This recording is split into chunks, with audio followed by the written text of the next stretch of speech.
aanaa Noonnoo Beenjaa keessatti argamna. Baadiyyaa fagoodha bakki nuti jirru kuni. Bakka baay'ee nama hawwatu keessatti argamne jechaadha. Baay'ee namatti tola qilleensi isaa jechuudha. Gaarreen babbareedoo baay'eetu jiru gara kanarra jechaadha. Horiitu jiru, ijoollee daa'immaniitu jiru. Baay'ee namatti tola bakki kuni.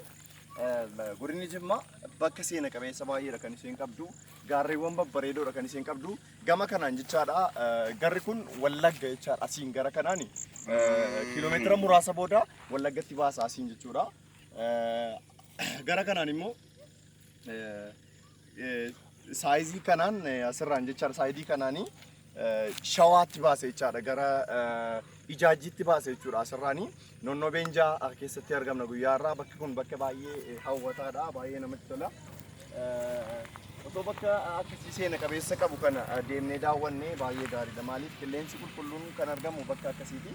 Dhibee vaayirasii koronaa kana baqachuuf illee baadiyyaa akkasii keessa ba'anii xiqqoo ilaaluun baay'ee gaariidha jechaadha.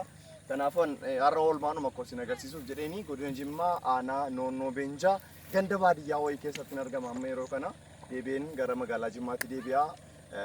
Bakka jirru maratti Rabbii nageenya keenya nuuf haa baay'isu.